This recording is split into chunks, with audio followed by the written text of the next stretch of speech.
ଓବ୍ରେ ଇଣ୍ଡଷ୍ଟ୍ରିର ମାଲିକ ମିଷ୍ଟର ଅରମାନ ଓବ୍ରେ ସହରରେ ଜଣାଶୁଣା ବ୍ୟକ୍ତିଙ୍କ ଭିତରୁ ଜଣେ ବିଜନେସ୍ ଟାଇକୁନ୍। ନା ବି ଯେମିତି, ଦେଖିବାକୁ ବି ସେମିତି। ସବୁ ସହରରେ ଗୋଟିଏ ଗୋଟିଏ ରେଷ୍ଟୁରାଣ୍ଟ। ଛୋଟ ମୋଟ ରେଷ୍ଟୁରାଣ୍ଟ ନାହିଁ, 5 ଷ୍ଟାର ରେଷ୍ଟୁରାଣ୍ଟ।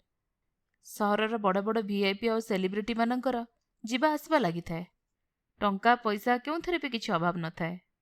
ଏକଦମ ଲକ୍ଜରୀ ଲାଇଫଷ୍ଟାଇଲରେ ରହୁଥିଲା ପୁରା ଓବ୍ରାଇ ଫ୍ୟାମିଲି। ରହିବନି ବା କେମିତି? ଅରମାନ କେବେ କାହାକୁ କିଛି କରିବାରେ ପାବନ୍ଦୀ ଲଗେଇ ନଥିଲେ। ଦାଦା ବଡ଼ବାପା ପରିବାରକୁ ବି ନିଜରେ ହିଁ ଭାବିଥିଲେ। ସମସ୍ତଙ୍କୁ ନେଇ ସେ ଗୋଟିଏ ଛାତ ତଳେ ରହିଥିଲେ। କେବେ କାହା ସହ ପାତର ଅନ୍ତର କରୁନଥିଲେ।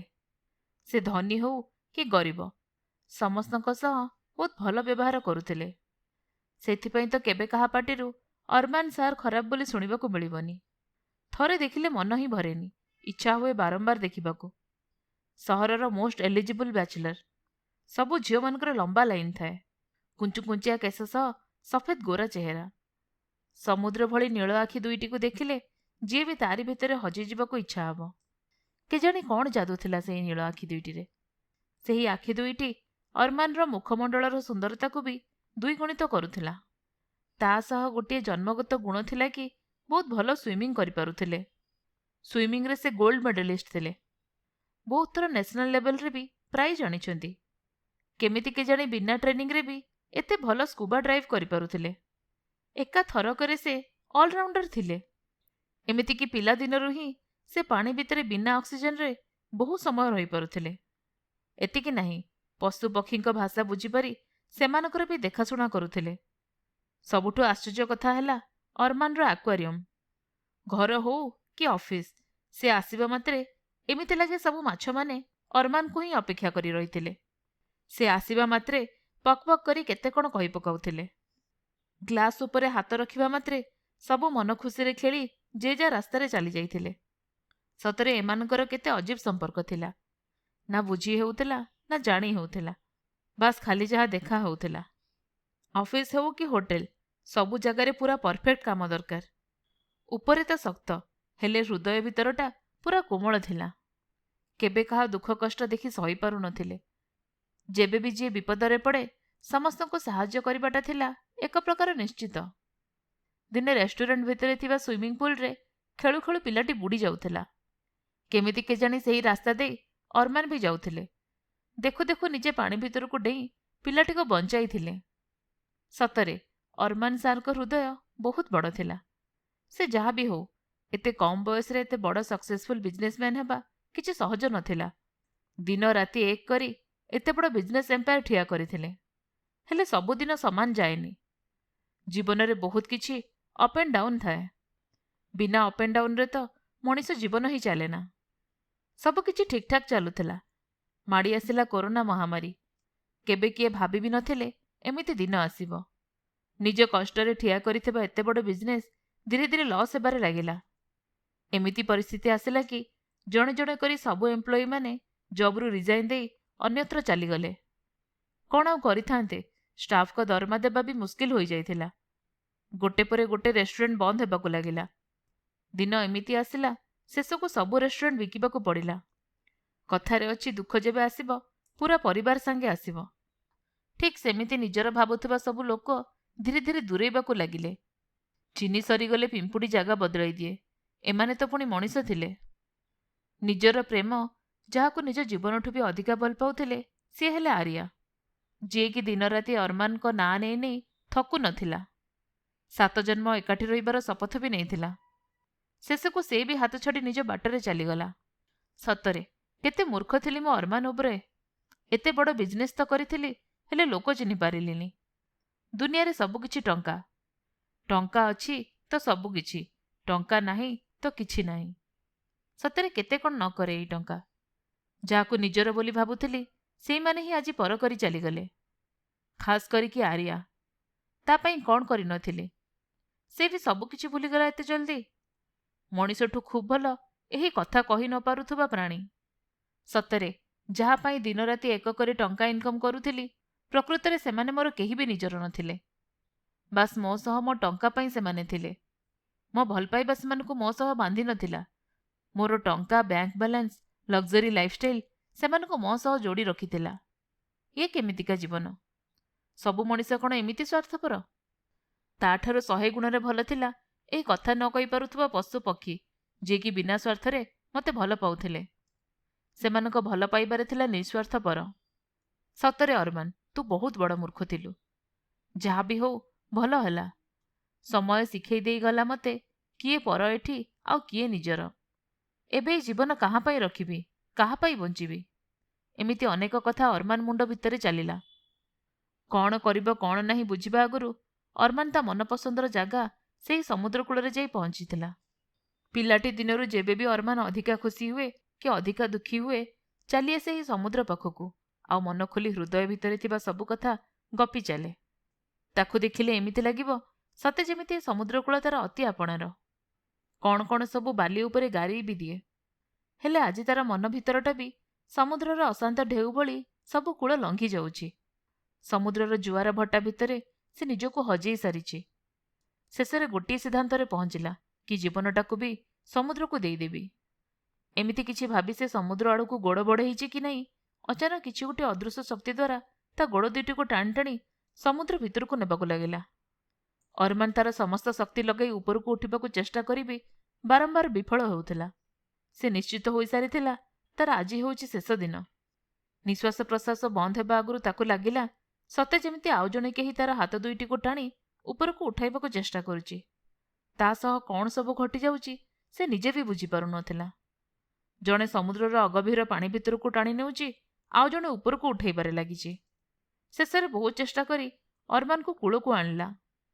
ଆଖି ଖୋଲି ଦେଖିଲା ତାର ନିଜ ଆଖିକୁ ନିଜେ ବିଶ୍ୱାସ କରିପାରୁନଥିଲା। ଆଖି ଆଗରେ ଠିଆ ହୋଇଥିଲା ଏକ ଜଳପରୀ।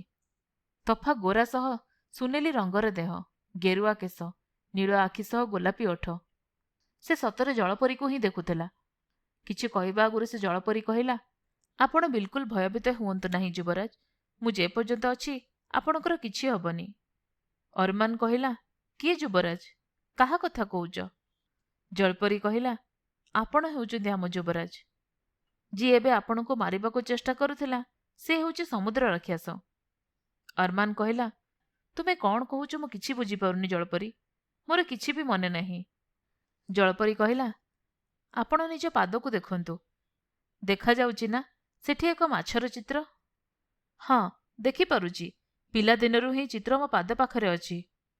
ସମୁଦ୍ର ରାକ୍ଷସ ଆଉ ତୁମେ ଜଳପରୀ, ମୁଁ କିଛି ବି ବୁଝିପାରୁନି। ମୋ ମୁଣ୍ଡ କିଛି କାମ କରୁନି। ମୋତେ ଲାଗୁଛି ମୁଁ ପାଗଳ ହେଇଯିବି। ଜଳପରୀ କହିଲା, ଯୁବରାଜ, ଆପଣ କିଛି ମୁଣ୍ଡ ଉପରେ ଜୋର ଦିଅନ୍ତୁ ନାହିଁ। ମୁଁ ଯାହା କହୁଛି ଶୁଣନ୍ତୁ, ଆଉ ଯାହା କହୁଛି ଠିକ୍ ସେପରି କରନ୍ତୁ। ଧୀରେ ଧୀରେ ସବୁ ବୁଝିଯିବେ। ଏ ହେଉଛି ସମୁଦ୍ର ରାକ୍ଷସ। ସେ ବି ଜାଣିଯାଇଛି କି ଆପଣ ଆସୁଛନ୍ତି ବୋଲି। ସେଥିପାଇଁ ସେ ଆପଣଙ୍କୁ ମାରିବାକୁ ଚେଷ୍ଟା କରୁଛି। ଅରମାନ କହିଲା, ହେଲେ କ'ଣ ପାଇଁ ସେ ମୋତେ ମାରିବାକୁ ଚାହୁଁଛି? ମୁଁ ତ ତାର କିଛି କ୍ଷତି କରିନି କି ତାକୁ ଜାଣିନି। ଜଳପରୀ କହିଲା, ମୁଁ ଯାହା କହୁଛି ଶୁଣନ୍ତୁ। ଆପଣ ଆଖି ବନ୍ଦ କରିଦିଅନ୍ତୁ ଆଉ ନିଜ ହାତ ମୋ ଉପରେ ଦିଅନ୍ତୁ। ଅରମାନ କହିଲା, ହେଲେ ଆଖି ବନ୍ଦ କଲେ ମୁଁ ଆଗକୁ ଯିବି କେମିତି? ମୋତେ ତ କିଛି ଦେଖାଯିବନି। ଜଳପରୀ କହିଲା, ଆପଣ ଏତେ କିଛି ଭାବନ୍ତୁନି, ବାସ୍ ମୋ ହାତରେ ହାତ ଦିଅନ୍ତୁ। ଅରମାନ କିଛି ଭାବିପାରୁନଥିଲା ତା ଆଖି ଆଗରେ କ'ଣ ସବୁ ଘଟିଯାଉଛି। କ'ଣ ଭାବୁଛନ୍ତି ଯୁବରାଜ? ଥରେ ବିଶ୍ୱାସ କରି ଆପଣଙ୍କ ହାତ ମୋ ହାତ ଉପରେ ରଖନ୍ତୁ। ଜଲ୍ଦି କରନ୍ତୁ। ପୁଣି ଥରେ ସେହି ସମୁଦ୍ର ରାକ୍ଷସ ଆପଣଙ୍କ ଉପରକୁ ଆକ୍ରମଣ କରିପାରିବ।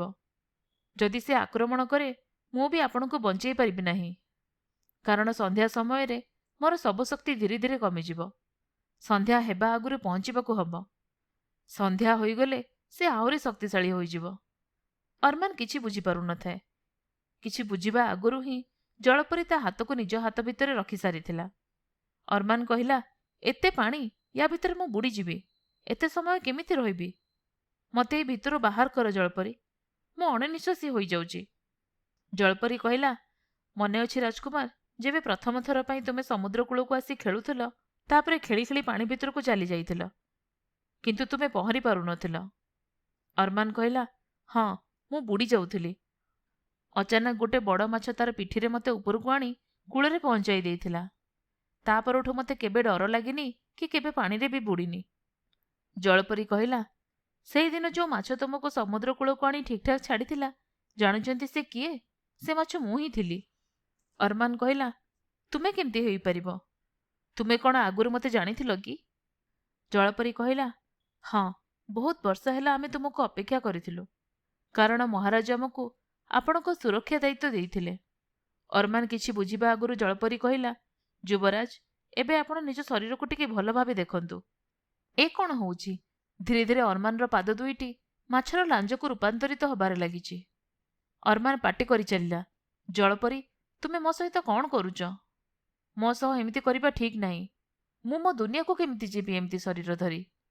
ଯୁବରାଜ, ଟିକେ ଶାନ୍ତ ହୁଅନ୍ତୁ, ସବୁ ବୁଝିଯିବେ। ଆଉ ଅଳ୍ପ ସମୟ ଭିତରେ ଆପଣ ରାଜ୍ୟ ଭିତରେ ପହଞ୍ଚିଯିବେ। କିଛି ସମୟ ଭିତରେ ସେ ଦେଖିଲା ଏକ ସୁନ୍ଦର ଶଙ୍ଖ ଭଳି ରାଇଜ। ଚାରିଆଡ଼େ ହୀରା, ଲୀଳା, ମୋତି ମାଣିକରେ ଭରପୁର ହୋଇଛି। ସୁନା ପରି ସବୁ ଜାଗା ଚକଚକ୍ କରୁଛି। ସମସ୍ତେ ଅରମାନକୁ ଦେଖି ଖୁସିରେ ଗୀତ ଗାଇ ନାଚିବାକୁ ଲାଗିଲେ। ତାରି ଉପରେ ମୋତି ବର୍ଷା ହେବାକୁ ଲାଗିଲା। ଏତେ ସୁନ୍ଦର ସ୍ୱାଗତ ହେଉଥିଲା, ସତେ ସେ ହିଁ ଯେମିତି ସତସତିକା ରାଜକୁମାର। ଅରମାନ କହିଲା, ଆରେ ମୋତେ କିଏ କିଛି କହିବ କି? କ'ଣ ହେଉଛି ଏସବୁ? ମୁଁ ତ କିଛି ବୁଝିପାରୁନି। ଅରମାନର କଥା ଶୁଣି ଜଳ ଭିତରେ ଥିବା ସେମାନଙ୍କ କୁଳପୁରୋହିତ କହିଲେ, ମହାରାଜ, ଆପଣ ଆମର ଇଷ୍ଟଦେବୀଙ୍କ ପାଖକୁ ଯାଇ ପ୍ରଣାମ କରନ୍ତୁ। ଆପଣ ସବୁକିଛି ଜାଣିଯିବେ। ଅରମାନ କ'ଣ କରିବ କିଛି ଭାବିପାରୁନଥିଲା। କୁଳପୁରୋହିତ କଥା ଶୁଣି ସେ ଇଷ୍ଟଦେବୀଙ୍କ ଚରଣରେ ମୁଣ୍ଡ ନୁଆଇଁ ପ୍ରଣାମ କଲା। ସେ ପ୍ରଣାମ କରିବା ମାତ୍ରେ ହିଁ ଏକ ଅଦୃଶ୍ୟ ଶକ୍ତି ତା ମୁଣ୍ଡ ଉପର ଦେଇ ଧଳା ଆଲୋକ ଭାସି ଉଠିଲା। କି ଚମତ୍କାର ଦୃଶ୍ୟ! ପୁରା ରାଜ୍ୟ ସେ ଆଲୋକରେ ଝଲସି ଉଠିଲା। ଖେଳିଗଲା ଏକ ଅପୂର୍ବ ଶିହରଣ।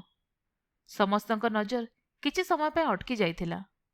କିଛି ସମୟ ପରେ ଅରମାନର ସବୁକିଛି ମନେ ପଡ଼ିଗଲା। ଅରମାନ ଏବେ ମତ୍ସ୍ୟ ଦେଶର ରାଜକୁମାର ପାଲଟି ଯାଇଥିଲେ। ନିଜ ସମ୍ମୁଖରେ ଠିଆ ହୋଇଥିଲେ ମା, ଭଉଣୀ ଏବଂ ତା ସହିତ ନିଜ ଜୀବନଠାରୁ ଅତି ପ୍ରିୟର ମଣିଷ ରାଜକୁମାରୀ ଦିତି। ଦିବ୍ୟ ଅପୂର୍ବ ସୁନ୍ଦରୀ ଦିତି ରାଜକୁମାରକୁ ଦେଖି ନିଜର କୋହ ସମ୍ବରଣ କରି ନ ପାରି ଆଲିଙ୍ଗନ କରି ଅଶ୍ରୁରୋଦନ କରିବାକୁ ଲାଗିଲେ। ଦୁଇଟି ବିଚ୍ଛେଦ ହୋଇଥିବା ଆତ୍ମାର ମିଳନ ହୋଇଥିଲା। ପୁଷ୍ପବୃଷ୍ଟି ହେବାକୁ ଲାଗିଲା। ମୁଁ ତ ଏବେ ଆସିଯାଇଛି ରାଜକୁମାରୀ, ସବୁ ଠିକ୍ ହେଇଯିବ। ଏହା କହି ଖାଲି ପଡ଼ିଥିବା ରାଜସିଂହାସନ ଉପରକୁ ବସିବାକୁ ଉଦ୍ୟତ କଲେ। ସତରେ କି ସୁନ୍ଦର ଥିଲା ସେହି ରାଜସିଂହାସନ। ଦୁଇ ପାର୍ଶ୍ୱରେ ଥିଲା ଦୁଇଟି ସୁନା ଜଳପରୀ। ଅଗ୍ରଭାଗରେ ଥିଲା ଏକ ହୀରା, ପବନରେ ଭାସମାନ ଥିଲା। ସେହି ସିଂହାସନକୁ ଦେଖି ଯାହାର ବି ମନେ ହେବ ବସିବାକୁ। ଇଏ ତ ଥିଲେ ରାଜକୁମାର, ତେଣୁ ସେ ସିଂହାସନ ଛୁଇଁବା ମାତ୍ରେ ସଙ୍ଗେ ସଙ୍ଗେ ଏକ ଶକ୍ତ ଝଟକା ପାଇ ରାଜକୁମାର ତଳେ କଚାଡ଼ି ହୋଇ ପଡ଼ିଲେ। ଅରମାନ କହିଲେ, କ'ଣ ପାଇଁ ମୋ ବାପାଙ୍କ ଆସନରେ ବସିପାରୁନି?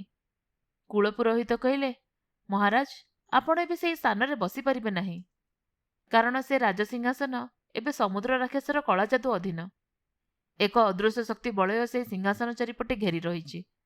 ସେ ବଞ୍ଚିଥିବା ଯାଏ ସେ ସ୍ଥାନକୁ କେହି ବି ସ୍ପର୍ଶ କରିପାରିବେନି। ଆପଣଙ୍କୁ କିଛି ମନେ ପଡ଼ୁନି କି ଯୁବରାଜ, ସେ ଦିନର କଥା ସବୁ? ହଁ, ମନେ ଅଛି ଗୁରୁଦେବ। ସେଦିନର କାଳରାତିକୁ କେମିତି ଭୁଲିବି? ଭୁଲିବାକୁ ଚେଷ୍ଟା କଲେ ବି ମନରୁ ଯାଉନି। ଯୁବରାଜଙ୍କ ଆଗରେ ଭାସି ଉଠିଲା ସେ ଦିନର କଥା ସବୁ। ମୁଁ ସେଦିନ ମୋର ସବୁ ବିଦ୍ୟା ଶିକ୍ଷା ଶେଷ କରି ରାଜ୍ୟକୁ ଫେରିଥିଲି। ପୁରା 24 ବର୍ଷ ବାପା ମୋତେ ଆପଣଙ୍କ ପାଖରେ ଛାଡ଼ି ଦେଇଥିଲେ। 24 ବର୍ଷ ପରେ ରାଜ୍ୟକୁ ଫେରି ବହୁତ ଖୁସି ଥିଲି। କେମିତି ବା ଖୁସି ହୋଇନଥାନ୍ତି? ସେଦିନ ମୋର ଜନ୍ମଦିନ ବି ଥିଲା। ଏକାଥରକେ ଦୁଇଟି ଖୁସି।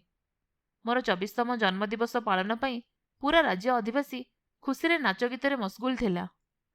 ସବୁ ବର୍ଷ ଭଳି ସେହି ବର୍ଷରେ ବି ଦିନରେ ଭୋଜିଭାତର ଆୟୋଜନ ହୋଇଥିଲା। ବାପା ସେଦିନ ବହୁତ ବଡ଼ ଘୋଷଣା ବି କରିବାକୁ ଯାଉଥିଲେ। ତା ସହ ସେଦିନ ଆସୁ ଆସୁ ବାପା ଗଳାରେ ପିନ୍ଧେଇ ଦେଇଥିଲେ ନୀଳ ହୀରାରେ ତିଆରି ହୋଇଥିବା ସୁନ୍ଦର ଲକେଟ୍।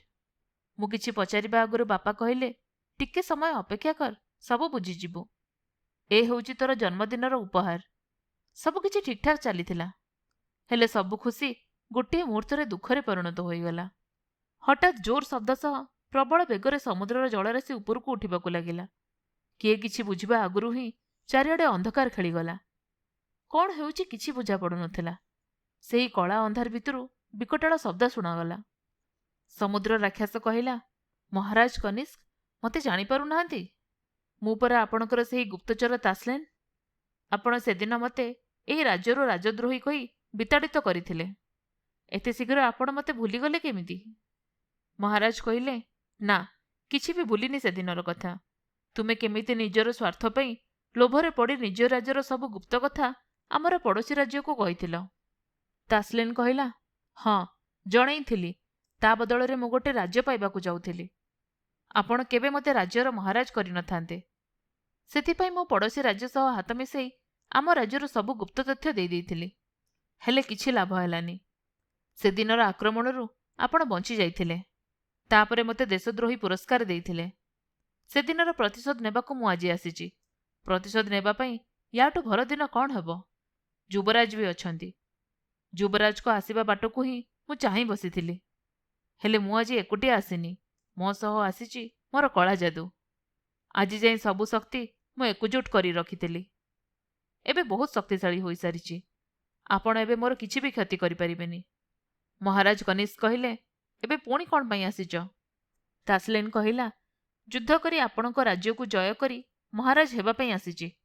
ଆପଣଙ୍କ ରାଜ୍ୟ ଭଳି ସୁନ୍ଦର ଆଉ ଧନ ସମ୍ପତ୍ତି କେଉଁଠି ବି ନାହିଁ। ସମସ୍ତ ରାଜ୍ୟର ରାଜାଙ୍କ ନଜର ଏହି ରାଜ୍ୟ ଉପରେ ଅଛି। ମହାରାଜ କହିଲେ, କ'ଣ କହୁଛ ତାସଲିନ୍? ଏବେ ଉଚିତ ସମୟ ନୁହେଁ ଯୁଦ୍ଧ କରିବାକୁ। ଆଜି ଯୁବରାଜଙ୍କ ଜନ୍ମଦିନ। ଖୁସିର ଦିନରେ ମୁଁ ରକ୍ତପାତ କରିବାକୁ ଚାହୁଁନି। କାଲି ଆସ ଯୁଦ୍ଧ କରିବାକୁ।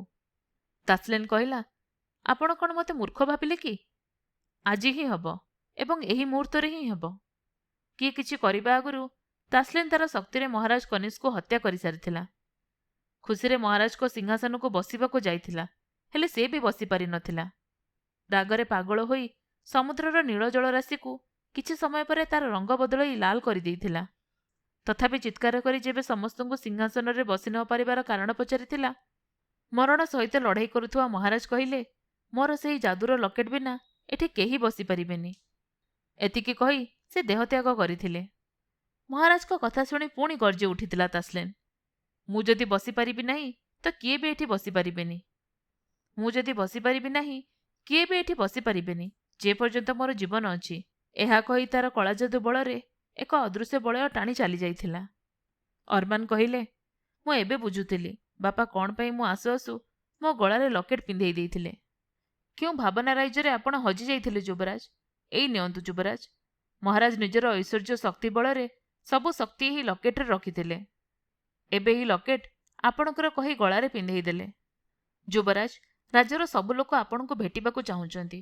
ଏତେ ଦିନ ପରେ ଆପଣ ଆସିଛନ୍ତି। ଖବର ପବନ ବେଗରେ ପୁରା ରାଜ୍ୟ ସାରା ଖେଳିଯାଇଛି। ଖବର ଶୁଣି ପ୍ରଜା ସବୁ ଅତ୍ୟନ୍ତ ବ୍ୟାକୁଳ ଭାବେ ଆପଣଙ୍କ ଦର୍ଶନ ଅଭିଳାଷ କରୁଛନ୍ତି। ଆପଣ ଯଦି ଆଜ୍ଞା ପ୍ରଦାନ କରନ୍ତି ମୁଁ ସେମାନଙ୍କୁ ହଁ କରନ୍ତି। ବହୁ ଦିନ ହେଲା ଆମ ରାଜ୍ୟର ରାଜା ସହ ଭେଟିବାକୁ ପ୍ରଜାମାନେ ଚାତକ ହୋଇ ଅନେଇ ବସିଥିଲେ। ଅରମାନ କହିଲେ, ଠିକ୍ କହିଲେ ରାଜଗୁରୁ। ଏବେ ସମୟ ଆସିଯାଇଛି। ମୁଁ ମୋ ରାଜ୍ୟର ପ୍ରଜା ସହ ଭେଟି ସେମାନଙ୍କର ଦୁଃଖ ବୁଝିବି। ବାପାଙ୍କ ଆଜ୍ଞା ପାଳନ କରିବାକୁ ତ ନିଶ୍ଚୟ ପଡ଼ିବ। କୁଳଗୁରୁ କହିଲେ, ଠିକ୍ କହିଛନ୍ତି ଯୁବରାଜ। ମହାରାଜ କନିଷ୍କ ସେଦିନ ଆପଣଙ୍କ ରାଜ୍ୟ ଅଭିଷେକ କରିବାକୁ ଚାହୁଁଥିଲେ, କିନ୍ତୁ ବିଧାତାର ନିୟତି କିଛି ଅଲଗା ଥିଲା। ମହାରାଜଙ୍କ ଭାଗ୍ୟରେ ବୋଧେ ସେ ଖୁସି ନଥିଲା। ତାସଲିନ୍ ଷଡ଼ଯନ୍ତ୍ର କରି ମହାରାଜଙ୍କୁ ହତ୍ୟା କରିଦେଲା। ସେତିକିବେଳେ ତାସଲିନ୍ ଆସି ପହଞ୍ଚିଗଲା ଆଉ କହିଲା, ତୁମେ ଠିକ୍ କହିଛ ରାଜଗୁରୁ। ବିନା ଧୋକାରେ ମହାରାଜକୁ ମାରିବା ମୋ ପକ୍ଷେ ବହୁତ କଷ୍ଟ ଥିଲା। ରାଜ୍ୟ ସିନା ଅଧିକାର କରିସାରିଛି, କିନ୍ତୁ ଏ ପର୍ଯ୍ୟନ୍ତ ରାଜସିଂହାସନରେ ବସିବା ସୁଖରୁ ମୁଁ ବଞ୍ଚିତ ଅଛି। ଯେବେ ଯୁବରାଜ ଆସିବା ଖବର ପାଇଲି ତାଙ୍କୁ ଭେଟିବାକୁ ଚାଲି ଆସିଲି। ଯୁବରାଜ ଅରମାନ କହିଲେ, ତୁମକୁ ଲଜ୍ଜା ଲାଗୁନି ଦେଶଦ୍ରୋହୀ ତାସଲିନ୍? ତୁମ ପରି ନିର୍ଲଜ୍ଜ ମୁଁ ଜୀବନରେ କେବେ ବି ଦେଖିନି। ତାସଲିନ୍ କହିଲା, ମୋତେ ପୁଣି ଲଜ୍ଜା କାହିଁକି ଲାଗିବ ଯୁବରାଜ? ମୁଁ ଜାଣିଥିଲି ମହାରାଜଙ୍କ ସମସ୍ତ ଶକ୍ତି ଥିବା ଲକେଟ୍ ଏବେ ଆପଣଙ୍କ ପାଖରେ ଅଛି। ଆପଣ ଯଦି ବଞ୍ଚିବାକୁ ଚାହୁଁଛନ୍ତି ତେବେ ସେହି ଲକେଟ୍ ମୋତେ ଦେଇଦିଅନ୍ତୁ। ଯୁବରାଜ କହିଲେ, ତାହେଲେ ଆମ ପ୍ରିୟ ଗୁପ୍ତଚର ମୋ ପାଖକୁ ସେହି ଲକେଟ୍ ପାଇଁ ଆସିଛନ୍ତି? ତାସଲିନ୍ କହିଲା, ହଁ, ସେହି ଲକେଟ୍ ପାଇଁ ମୁଁ ଆଜି ଚାରିଆଡ଼େ ଘୁରି ବୁଲୁଛି।